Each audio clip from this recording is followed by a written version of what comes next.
Pode Assobiar, um podcast original do Portal Assobiar. Especial Anarriê, nos bastidores do tablado. Episódio 2. Bastidores. Aquilo que você não vê no tablado. Vamos já terminar esse momento, essa noite mágica. Depois de 72 horas em Mário. O que vai dar por nós pra compor tua história, Maranhão?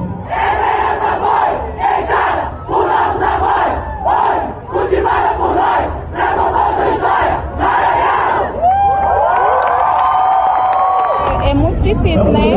Hoje em dia a gente conseguir alguma coisa, a gente se une, vamos, corre atrás de pedir patrocínio, a gente faz rifa, se vira muito para poder conseguir estar aqui, né, na mira e competir também. Aí vocês fizeram, quais são os preparativos que vocês fizeram antes de se apresentar hoje? Acho que tivemos mais muito que preparar, só fazer a nossa oração, pedir a Deus que tudo eu conheço muito bem e partir pro tablado, né?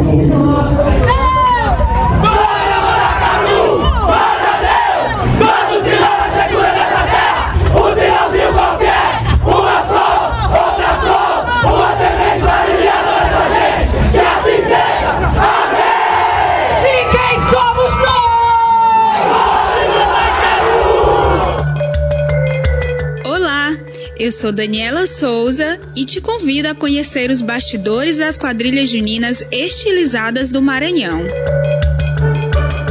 No episódio anterior, contei o que são as quadrilhas juninas e sobre as diferenças entre as estilizadas e as tradicionais.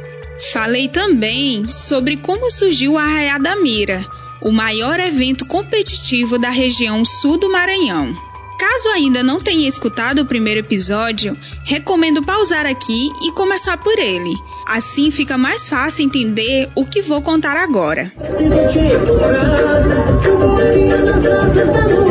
Para uma quadrilha junina estilizada ganhar destaque, dentro ou fora da região, envolve diversos fatores, como tempo e disponibilidade da coordenação, e além de muita dedicação dos próprios brincantes. Os espetáculos exigem muita mão de obra, no mínimo costureiras, maquiadores, bordadeiras, estilistas, desenhistas, músicos, sapateiros, diretores, equipe de comunicação e coreógrafos. A pandemia de Covid-19 desestabilizou a economia das pessoas ligadas às juninas, pois elas se envolvem na produção dos espetáculos e vivem praticamente do fazer artísticos em seus municípios. Elan Dias, secretário-geral da FECOAJUMA, que você ouviu no episódio anterior, relata as ações da federação no período pandêmico. Infelizmente, com a questão da pandemia, nós tivemos muitas juninas, né, que se acabaram, né? Isso foi uma pena, né? A gente conversou com muitas pessoas, inclusive conversamos com outras para poder ver em que a federação poderia dar como apoio, como direcionamento, para trazer, ainda mais o quê? Graças a Deus finalizamos, né? Ainda temos algumas questões relacionadas à própria pandemia em si, mas o boom maior já foi, né? Então isso prejudicou muito a área cultural, o comércio, a economia criativa de uma forma em geral, né? Então a federação está muito preocupada nessa parte, em focar e sabe assim, acabou por quê? Como é que dá para retornar? Se não dá para retornar, a gente vai incentivar a criação de novos grupos. E principalmente a questão da economia criativa, né, que os grupos juninos, eles geram. Né? Meu grupo junino, ele gera uma economia criativa no meu município que é imensa, né? E que as pessoas poderiam começar a olhar por esse outro lado. Não é só mais fazer quadrilha por fazer, né? A gente faz parte da economia do município. Charles Pociano, coreógrafo da Matutos do Rei de Açailândia e produtor cultural na região, concedeu entrevista após sua apresentação no Arraiá da Mira, edição 2022. Ele também relata que o segmento artístico foi muito impactado, pois o sustento das quadrilhas juninas provém da produção. Como a gente ama a cultura, cada dia a gente quer renovar. E passar 2 anos parado é um trauma pra gente que é produtor cultural. O baque de não termos festas juninas por 2 anos mexeu também com o emocional dos quadrilheiros e quadrilheiras. Auro Almeida, da Junina Sai de Baixo do município de Caxias, contou o que sentiu. Como foi passar esses 2 anos sem São João? Muito ruim porque o São João é algo que a gente respira, é o nosso sangue que circula nas veias. Então imagina só ficar 2 anos sem o sangue circulando no seu corpo. Foi isso que aconteceu com a nossa junina. E a emoção de estar voltando hoje? Muito grande, não tem comparação. Por mais que a gente tenha dificuldades, mas nada é maior do que a felicidade de estar pisando novamente dentro de um arraial com o público, né? A gente teve lives aí por aí, mas o contato com o público não tem explicação. O mesmo sentimento foi vivenciado por Leandro Martins, da Junina Arrastapé de Imperatriz, e Jaira Vitória, da Junina Os Garapas, do município de Bacabal. Segundo ano, quando eu saí outra, eu vim para cá esse ano. Por causa da pandemia, aí eu retornei aos tablados esse ano e graças a Deus. E espero sair nunca mais, não por morte. Como é retornar depois de 2 anos? Para falar a verdade, tá muita alegria demais mesmo, porque a gente que ama ser quadrilheiro, a gente que é quadrilheiro, a gente passou esses 2 anos com o coração apertado demais, porque gente por causa da Covid, né? Mas graças a Deus, Deus mandou a cura e estamos retornando aos poucos, com fé em Deus, e vamos continuar aí daqui para frente. Jaira Vitória, sou da Junina Os Garapas de Bacabal. Bom, esse é meu primeiro ano, aí eu não sei nem como descrever a emoção que eu tava. Chorei antes de entrar no palco, a gente conversou e tudo. Desejamos boa sorte para cada um. E, como eu disse, esse é meu primeiro ano. E desde pequenininha era meu sonho entrar e ser garapa. Sempre foi aquela, vou ser garapa, não espero crescer para dançar. E hoje em dia eu tô aqui. Neste episódio, vamos desvendar os bastidores, aquilo que você não vê no tablado. Afinal, o que move as quadrilhas juninas estilizadas? Como se organizam? Por que elas competem? Por quais dificuldades passam para conseguirem se apresentar? Brilha, só tem gente que brilha na minha quadrilha, A cada ano, as juninas se superam nas produções. E mesmo após o período conturbado da pandemia de Covid-19, os quadrilheiros e quadrilheiras chegaram aos tablados dos festejos juninos de 2022 com sangue no olho, como diz a expressão popular. Isto é, sem medo de enfrentar os desafios. Todos se esforçam ao máximo para entregar o seu melhor e deixar uma mensagem para o público por meio de seus espetáculos. Quando a gente assiste às apresentações das quadrilhas estilizadas, o sorriso e a alegria no rosto dos brincantes contagiam o público. As pessoas ficam perplexas com tanta entrega e satisfação de estarem ali no tablado. Ao encerrar a apresentação, logicamente ficam cansados e com os figurinos molhados de suor. Colhendo as informações para o podcast, entrevistei a Beatriz Souza, noiva da junina Estrela da Manhã de Igarapé Grande. Eu posso esticar o braço assim, quando tá pra tiro. Porque a consultada é pra se sentar. Muito corrido, muito sofrido, porque o adulto que me encaixo agora, o adulto que trabalha, que tem que ir em casa, que tem uma vida já independente, é muito corrido você conciliar quadrilha e trabalho. Então, e ainda mais eu que sou de outra cidade. Eu tinha que viajar mais de 1h30 de moto para ensaiar os finais de semana, só ensaiar os finais de semana. Então, foi muito, muito corrido. Mas graças a Deus deu tudo certo. E a gente conseguiu entregar para vocês o que vocês viram hoje. Beatriz conversou comigo sentada numa cadeira porque tinha recebido os sapatos horas antes da apresentação e ficou com os pés doendo porque o calçado não ficou do mesmo tamanho do seu pé. Era menor. O nosso figurino chegou ontem. Nós só conseguimos pegar ele para ensaiar hoje, já aqui. Sapato, tudo, peso de saia, nós não sabíamos como era. Salto, tamanho de salto, nós não sabíamos qual era. Mas, sufoco, por cima de sufoco, deu certo. Ser quadrilheiro e quadrilheira é também passar por muitas dificuldades. Vi um vídeo no portal Marajunino. Recomendo você seguir a página no Instagram, porque faz o dia a dia de um brincante ser mais feliz, porque transforma as dificuldades enfrentadas em memes. Entendo que seja uma forma de burlar o sentimento de desistir diante dos problemas e contratempos. Pois bem, vi nesse Instagram um vídeo, em tom de humor, que dizia que o quadrilheiro vai direto para o céu. Não haverá ninguém que o impeça de ir direto para o céu. O vídeo é recente, mas depois de escutar tantas histórias de superação e dificuldades nos bastidores, tenho certeza que você também vai concordar. E é justamente essas histórias que você vai ouvir neste episódio. Agora, um pequeno recado de Dara Inácio, estudante de jornalismo da UFMA, campus de Imperatriz. Para você entender mais sobre o surgimento desse estilo de quadrilha, suas motivações e características no Maranhão, a gente recomenda ler o Arrocha, edição de julho de 2023, que é o Jornal Laboratório no formato PDF, do curso de jornalismo da Universidade Federal do Maranhão, a UFMA de Imperatriz. O link vamos disponibilizar no nosso site e redes sociais. Cerca de 25 juninas competem no Arraiá da Mira todos os anos. Por ser o principal evento junino da região, as quadrilhas se preocupam em estarem impecáveis, cada uma com seus figurinos, adereços e cenários completos. Das 47 juninas registradas pela FECOAJUMA, apenas 20 se inscreveram para competir no Arraiá da Mira de 2022, que aconteceu de 8 a 12 de junho. Dessas 20, 19 conseguiram se apresentar. Isso porque, no último dia de Arraiá da Mira, caiu uma forte chuva por volta das 20 horas, o momento exato em que os brincantes já estavam maquiados e prontos para se apresentar.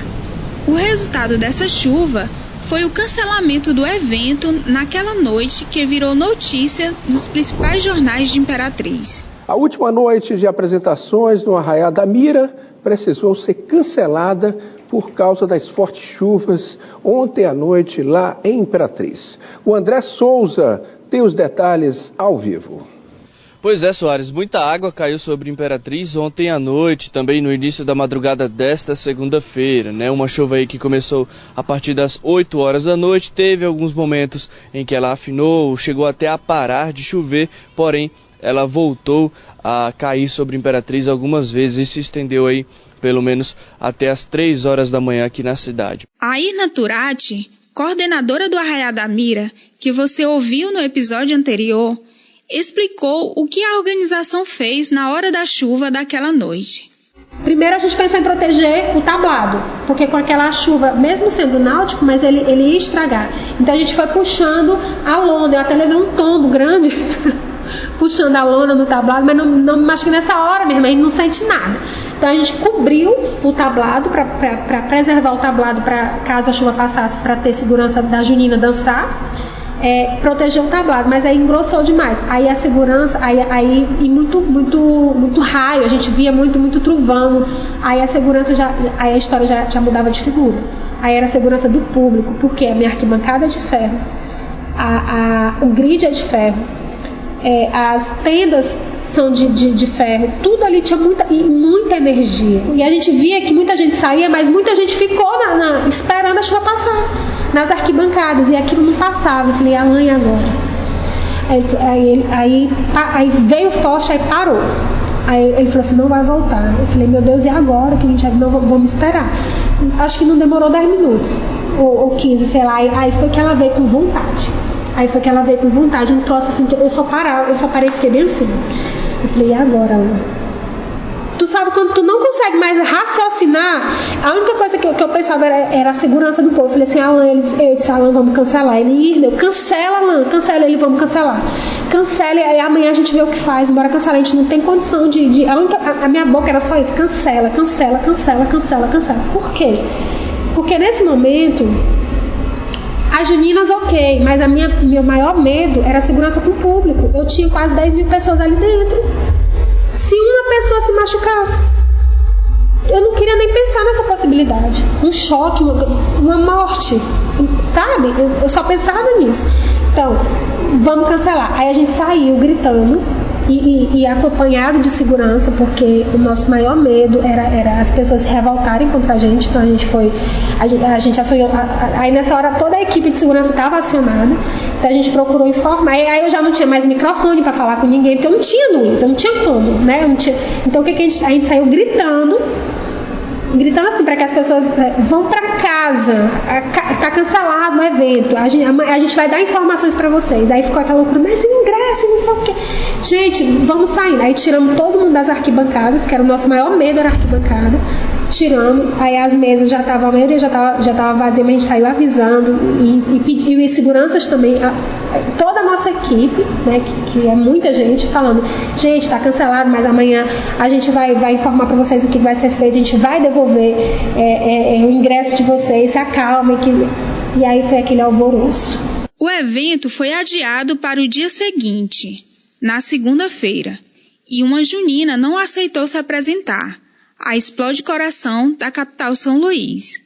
A junina viajou 10 horas de ônibus, mas não se apresentou no arraiá devido à chuva. Tinha uma junina de São Luís, cara, que ia dançar naquela noite. O que eu faço com essa junina de São Luís? Tinha uma junina de Codó. O que eu faço com essa junina de Codó? Senhor amado. As juninas, e domingo, a maioria das juninas são de fora. Elas vieram só para isso, elas tiveram gasto com isso. O que eu faço com esse povo?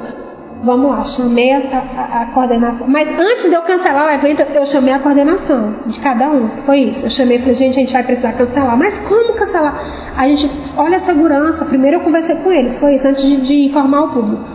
Aí uns aceitaram, outros não aceitaram, a Rafa revolta de São Luís. São Luís foi a que mais se revoltou. São Luís. Nós vamos dançar, nem que dança bem. Gente, não tem como vocês dançarem.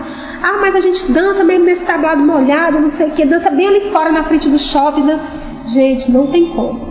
Eu não vou fazer com que o público fique aqui. Eu não tenho como oferecer segurança para vocês. Não dá. Porque assim, se não tiver segurança, não vai existir Arraiá da Mira. Tu pode ter absoluta certeza. Na manhã seguinte, antes de retornar para São Luís, a quadrilha se apresentou em frente ao shopping, local do evento. Vídeos viralizaram nas principais redes sociais da região. Meu nome é Letícia Castro. Aí a tua função? Sou secretária da quadrilha Explode Coração. Aceitar devido à forte chuva que teve. Aí fizemos uma breve apresentação em frente ao shopping. Que teve muitas publicações por vídeo, que foi que a gente conseguiu se destacar um pouco mais nas redes sociais. Mas foi uma pena, porque a gente não conseguiu se apresentar, mas viemos hoje para dizer o nosso trabalho, foi feito, foi lindo, foi trabalhoso, mas no final sempre recompensa.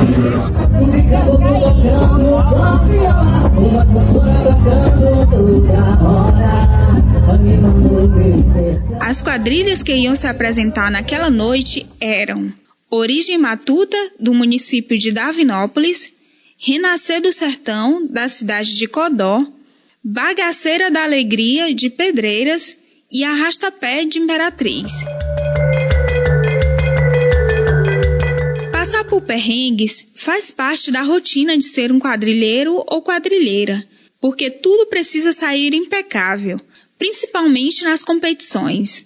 Auro Almeida, que você ouviu no começo desse episódio, relatou alguns dos sufocos para conseguirem se apresentar no arraiá. Muita batalha, a pandemia veio aí, nos deixou 2 anos parados, então alguns componentes se dispersaram, então a junina veio com 90% do seu elenco de novatos no São João, mas esse amor resplandece dentro de quadra e foi com esse amor que a gente chegou até aqui. Mas as dificuldades não param por aí. Em 2022, havia muitas dúvidas quanto ao retorno das festas juninas e das apresentações das quadrilhas, mesmo que a vacinação contra a Covid-19 já estivesse acontecendo desde janeiro de 2021. Essa indecisão fez com que algumas quadrilhas juninas tivessem pouquíssimo tempo para montar os espetáculos. Foi o caso, por exemplo, da Arrastapé, junina da cidade de Imperatriz. Os brincantes aprenderam todas as coreografias em um mês. Não é mentira minha. Escuta aí os depoimentos da noiva da junina, Bruna Viveiros, e do quadrilheiro de primeira viagem, Leandro Martins. Por conta disso, é uma coisa assim que eu acho importante falar, porque me dá muito orgulho, sabe? Da Arrastapé, de quem entrou esse ano na Arrastapé. Porque muita gente desacreditou na Arrastapé justamente porque a gente ainda não tinha tudo pronto, como as outras tinham, porque a gente não tinha o recurso, a gente não tinha um elenco gigante, a gente não tinha muitas coisas. Então, muita gente desacreditou, achou que, né, kkk, até parece que vai sair alguma coisa daí em tão pouco tempo. E eu tenho muito orgulho em dizer que foi tanto carinho, tanto amor e tanta vontade de todo mundo que estava no elenco desse ano, sabe? Entrou muito novato esse ano. Rapaz, pra falar a verdade, foi difícil, ó. Foi difícil. Nosso coreógrafo teve só 7 dias para passar essa coreografia para nós e graças a Deus deu tudo certo. Você ouviu, né? Me assustei ao entrevistar mais brincantes dessa junina naquela noite, em que consagraria a Arrastapé como campeã depois de muita correria e noites em claro. Isso porque, segundo a noiva da Arrastapé, o recrutamento dos novos brincantes começou em abril. E entre o período para que os novos integrantes aprendessem o básico do jeito próprio da junina de dançar e a parte de coreografia, se passaram poucos meses. O coreógrafo da Arrastapé se chama David Torres Perdigão e é do Ceará. Ele veio à Imperatriz apenas para repassar a parte de coreografia. E a junina teve apenas 2 semanas antes do Arraiá da Mira para aperfeiçoar os movimentos. Antes do coreógrafo vir, o coreógrafo já veio em maio. Então, assim, tinham menos de um mês para Arraiá da Mira, praticamente. Sabe? Assim, a gente ensaiou esse inteiro em um mês. Entrou muita gente novata, muita. 90% eu acho da quadrilha esse ano é novato. 90% de novatos. Um grande desafio, mas os céus estavam a favor, pois a noite de apresentação da Arrastapé foi presenteada com uma lua cheia e centrada no meio do tablado. Bruna Viveiros relata os desafios de montar tudo em um mês. Então ele ficou de um domingo a um sábado e todo dia era montagem de 2, 3 coreografias. Então, assim, foi uma loucura, assim, uma loucura de, que eu digo no sentido de intensidade da coisa, sabe? Todo mundo saía do trabalho direto, ficava até meia-noite, 1 da manhã, no ensaio. Foi muito louco. Houve um brincante que relatou que só soube do tema do espetáculo véspera de ir para a competição do Arraiá da Mira de 2022. Meu nome é Gessimalco da Silva, sobrenome Rocha. Eu não sou muito de ficar por dentro da história, mas assim, é um tema muito bacana pra gente, que a gente também ficou ansioso, a gente veio saber de última hora, quando a gente vem pra cá. Aí a gente ficou ansioso pra saber, porque a gente só tava ensaiando e não tava... Eles não falavam o tema, disse que era surpresa, entendeu? Aí depois que a gente veio entender um pouquinho. Fiquei surpresa ao saber que algumas juninas têm famílias inteiras que participam e se envolvem nos ensaios, seja na preparação dos figurinos e adereços ou dançando junto com os filhos, como é o caso da noiva da junina Sai de Baixo, Tailane Kelma, do município de Caxias. Sim, dança meu pai, minha mãe, a minha irmã que é rainha da quadrilha, aqui tá todo mundo família. A minha outra irmã só não dança porque ela tá grávida, né, tá gestante, mas ela também dança na quadrilha. Diante desses depoimentos, você pode estar pensando, nossa, muito glamour no tablado é igual muitas dificuldades. E é mesmo.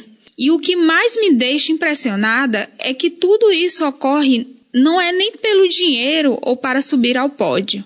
A questão dos perrengues, então, é comum a todas as juninas, mesmo as que têm mais patrocínios. Assim como todas as juninas, para se apresentar no Arraiá da Mira, a Arrastapé precisou enfrentar também os desafios financeiros. Eles não tiveram grandes patrocinadores para o espetáculo passado, mas contaram muito com a ajuda dos imperatrizenses por meio da venda de rifas, feijoada e festa de lançamento do tema. Bruna Viveiros conta mais sobre esse momento. Foi uma quadrilha que saiu à base de rifa. A gente vendeu rifa, a gente fez feijoada, sabe? Fez eventos para arrecadar dinheiro, foi isso que deu dinheiro para Arrastapé. E patrocínios muito pequenos. Então, assim, o que fez a gente sair foi a garra dos brincantes. E depois de tudo, a gente ter morrido de vender rifa, morrido de fazer feijoada, e de fazer coisa, de ter arrecadado dinheiro, e a gente tá ali no tablado, gente, não tem nada que explique isso, não.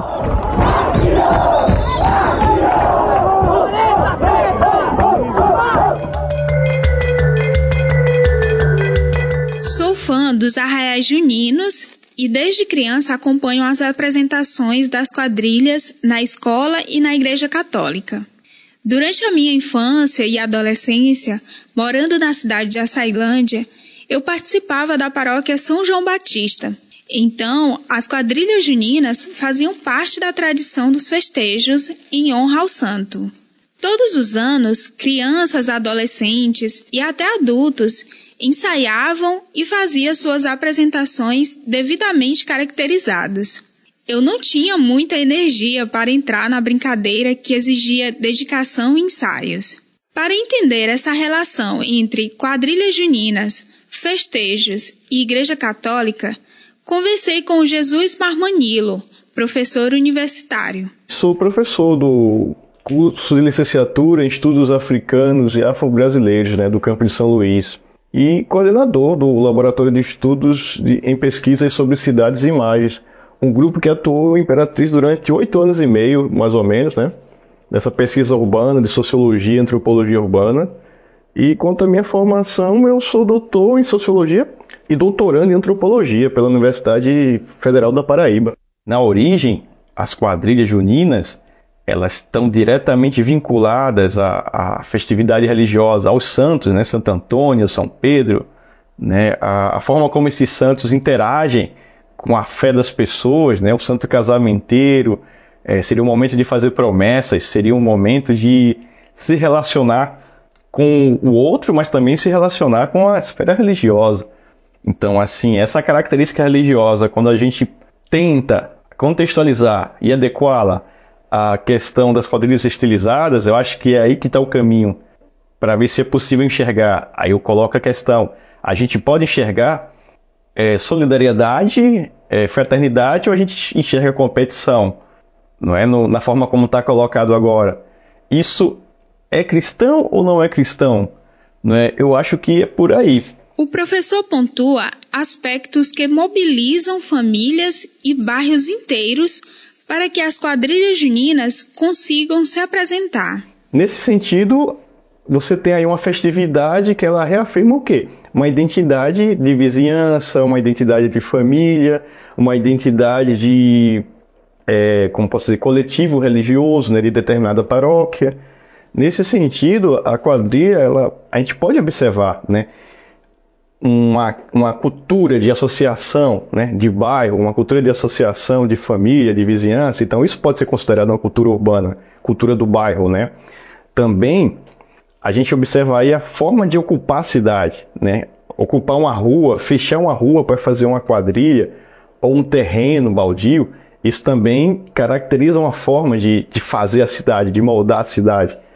A gente está falando do bairro, mas também a gente pode destacar colégios, a quadrilha lá dentro do espaço das quadras de colégios. Algumas escolas, alguns colégios passam também a constituir suas próprias quadrilhas juninas. Alguns clubes da alta sociedade, eles passam também a incentivar essa prática como uma forma também de sociabilizar, fazer uma sociabilidade das elites locais. Então você vê que a forma de ocupação do espaço da cidade, ela é constituída também pela festa. Essa festa, ela ensina as pessoas a ocupar determinados espaços de uma forma própria, É importante ressaltar isso. Então, geralmente, dentro da nossa área da sociologia, nesse momento se fala de quê? Da autonomia da forma social, A autonomia do grupo, Ela é maior do que o indivíduo. Indivíduos podem entrar e sair em diversos momentos, em diversas décadas, mas sempre vai existir ali a tradição daquela quadrilha.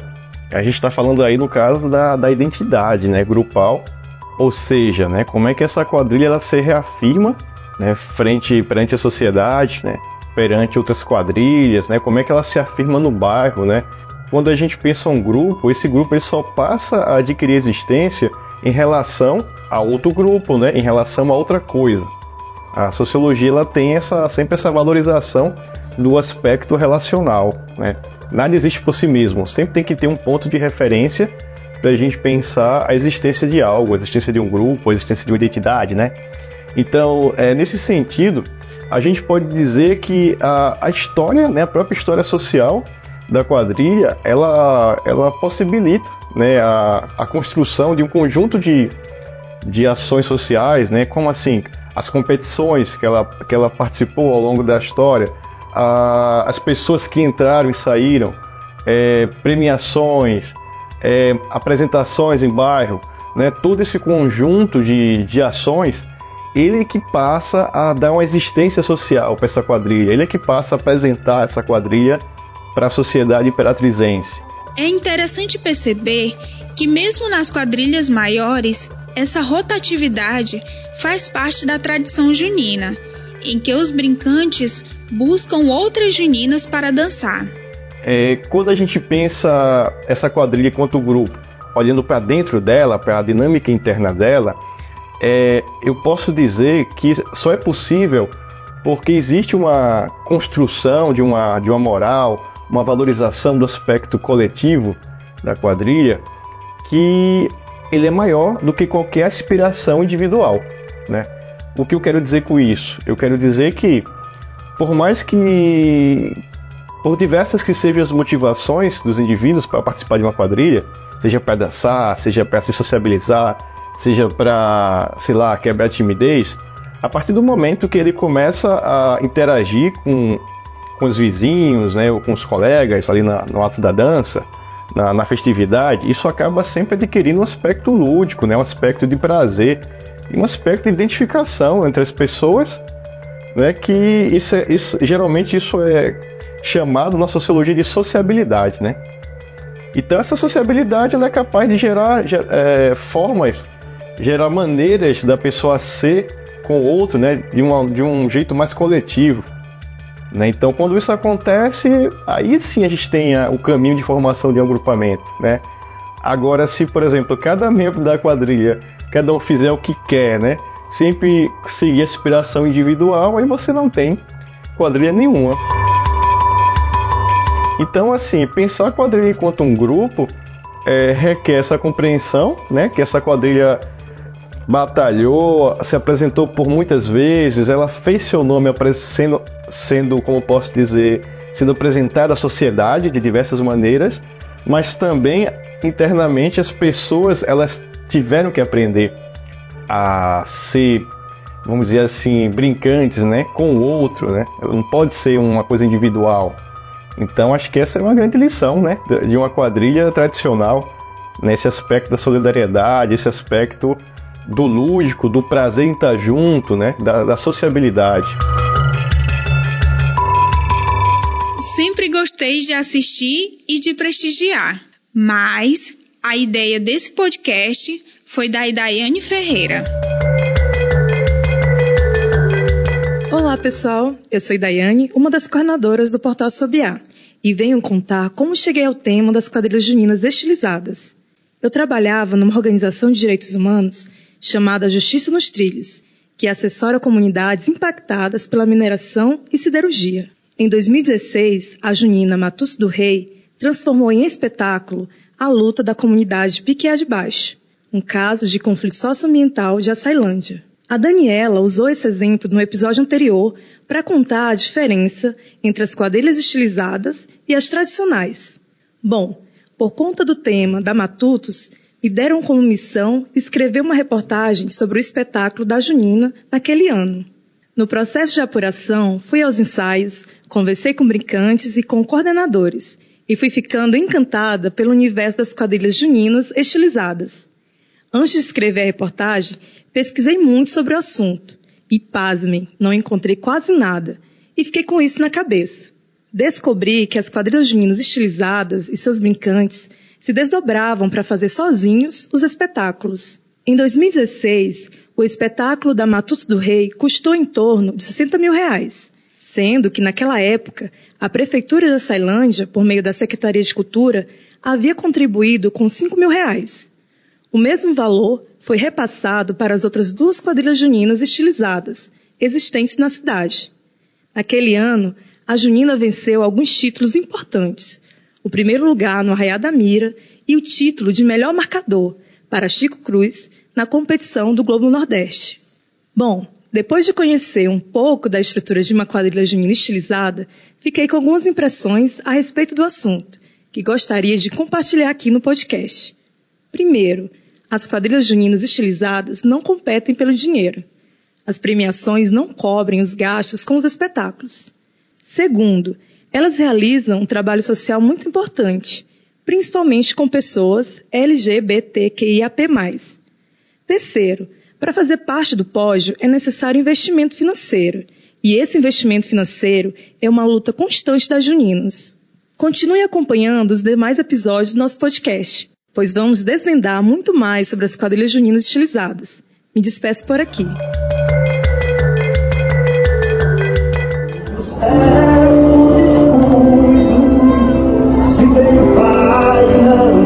Na edição de 2022, a premiação do Arraiá da Mira consistiu em um troféu em formato de um chapéu de cangaceiro, com o nome do evento em letras douradas e brilhantes, e R$12.000 em dinheiro para a junina vencedora. Para o segundo lugar, o valor foi de R$8.000, e fechando o pódio, R$5.000 para a terceira colocada.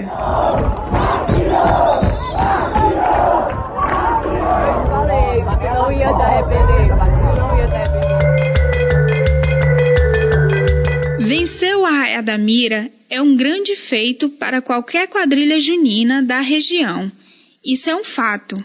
Mas até chegar nas apresentações, os quadrilheiros e quadrilheiras e as próprias juninas enfrentam alguns desafios.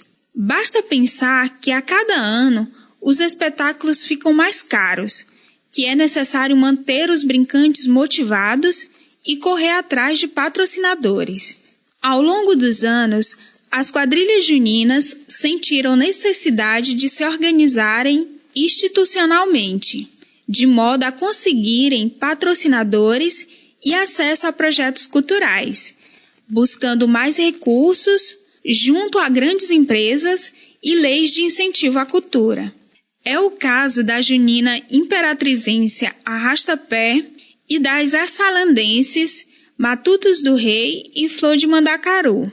São elas que atualmente revezam o pódio do Arraiá da Mira. Com vocês, a partir de agora, no tablado, Flor de Mandacaru.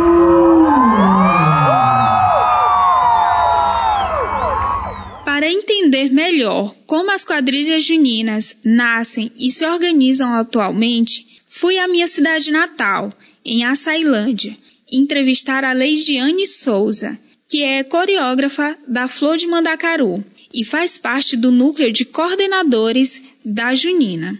A entrevista aconteceu em 2022, dias depois da apresentação do Arraiá da Mira, em que a Flor de Mandacaru ficou em segundo lugar.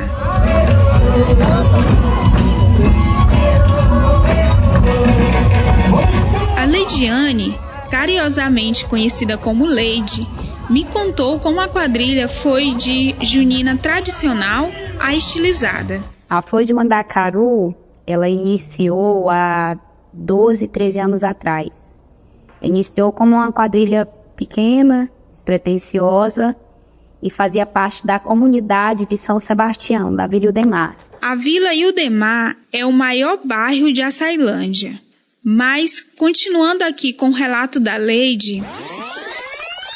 O primeiro nome da junina foi Cangaceiro e São Sebastião, né? E aí, logo seguinte, os meninos foram evoluindo e abrilhantando os olhos para esse estilo de quadrilha que hoje é o que mais domina nos campeonatos, né? Que é o estilo de quadrilha estilizada.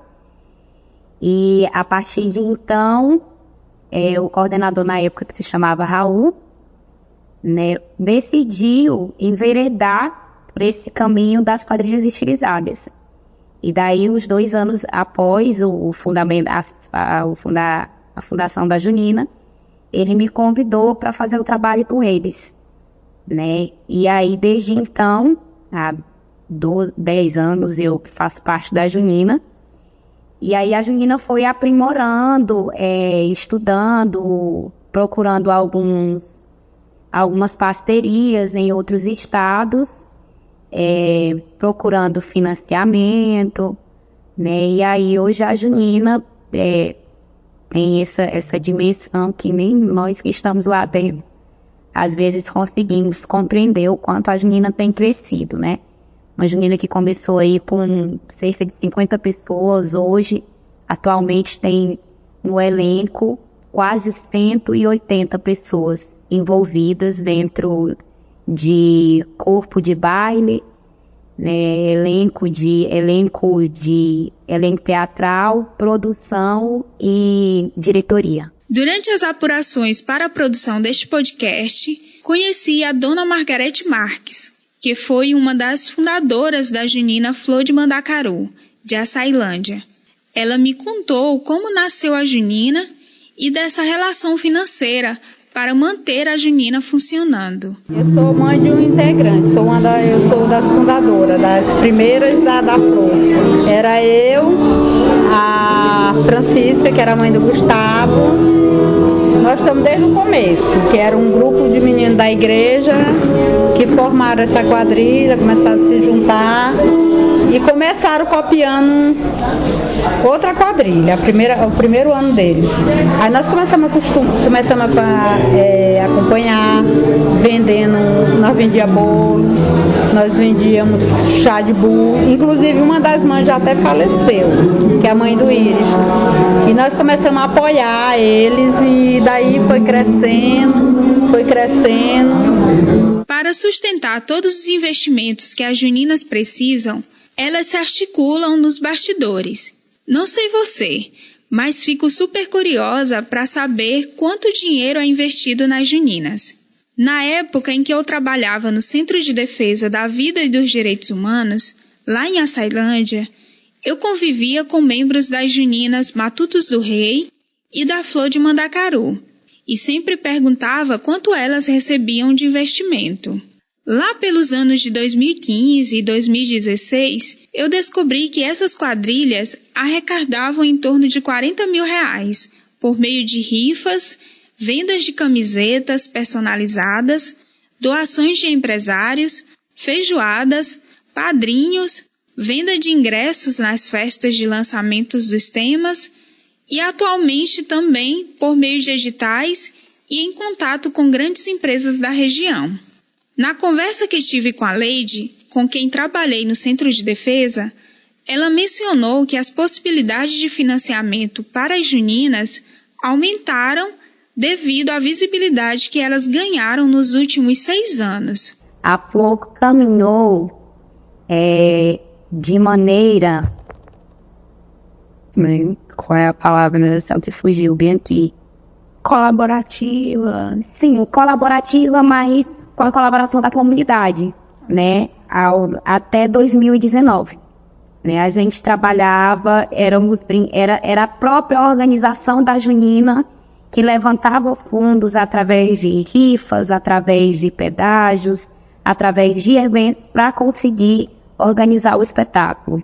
Quando tinha as viagens que a gente precisava circular, era pedindo mesmo, era com a cara na rua, pedindo para a sociedade, pedindo para político, era assim que acontecia. 2019, a partir de 2019, a Junina procurou entender que o caminho menos doloroso, que a gente costuma dizer, que hoje nós trabalhamos com mais dignidade, nós entendemos que o caminho era se profissionalizar e procurar compreender melhor o caminho dos projetos, da elaboração de projetos, da legalização da associação. Hoje a Flor de Mandacaru ela é uma quadrilha junina, mas ela é proveniente de uma associação, toda legalizada, toda documentada, que isso facilitou e abriu as nossas portas para a gente captar recursos através da Lei de Incentivo à Cultura, da Lei Rouanet, da Lei Estadual, da Lei Municipal. porque a gente procurou organizar a nossa associação. E aí hoje a gente tem toda uma documentação que nos dá subsídios para isso. A institucionalização das quadrilhas juninas, com a criação de associações com CNPJ, estatuto e toda a parte burocrática necessária, tem possibilitado que elas possam captar recursos via lei de incentivo à cultura, acessar editais e também outros tipos de patrocínios, como a Leidiane me explicou na nossa conversa em 2022. Então hoje, aqueles 40 mil que a gente conseguia levantar ali, com toda a articulação dos brincantes da coordenação da quadrilha, hoje isso se multiplica dentro da constituição do espetáculo, né, e hoje circula aí uma grana bem maior, né, para a elaboração do espetáculo, para as nossas viagens, para o melhor conforto dos brincantes, né, e aí o que era 80 hoje é o dobro, triplo que a gente investe na nossa temporada junina. Né. Até 2019 a gente fazia tudo por amor. Agora a equipe ela é remunerada, né? Hoje toda a equipe de produção, toda a equipe da diretoria da junina, ela tem um incentivo financeiro, não é ainda um salário, porque a nossa intenção é realmente o espetáculo. A gente quer priorizar, investir tudo na quadrilha, mas hoje a gente tem um incentivo financeiro. Todos os colaboradores do espetáculo têm hoje. Quando conversei com o Elan Dias, que você ouviu no episódio anterior e neste também, ele me contou que alguns grupos juninos se desmobilizaram por conta da pandemia. A maioria das juninas sofreu também com a evasão de brincantes no retorno dos ensaios em 2022. Segundo ele, é comum o movimento junino se renovar a cada ano e a criação de novos grupos sempre acontece, como você ouviu neste episódio. A rotatividade de brincantes e a renovação faz parte da tradição junina. Bom, que uma quadrilha junina estilizada é formada de muita gente, você já percebeu. Mas quem são essas pessoas que ora eu chamo de brincantes e ora de quadrilheiros? Se eu pudesse dar um spoiler, eu diria apenas: rapaz, aqui tem gente de todo jeito. A palavra-chave é diversidade. Expediente. As vozes que aparecem nesse episódio são Laedson Brito, marcador da junina Arrastapé de Imperatriz, oração em forma de coro da junina Flor do Ribeirão de Governador Edson Lobão e junina Flor de Mandacaru de Açailândia, Tatiele Pinto Costa e Marcos Paulino da junina Os Penetras da cidade de Bacabal. Esse episódio usa trechos de reportagens da TV Mirante, filial da Rede Globo no Maranhão. Para gravarmos o podcast, usamos o estúdio da UFMA, campus Imperatriz, com o auxílio técnico da jornalista Rosana Barros. A trilha sonora exclusiva é de Isaías Alves, Pulsar Records. A edição do podcast ficou por conta do jornalista Gilmar Carvalho. E a revisão final é de Dar Inácio e Daiane Ferreira.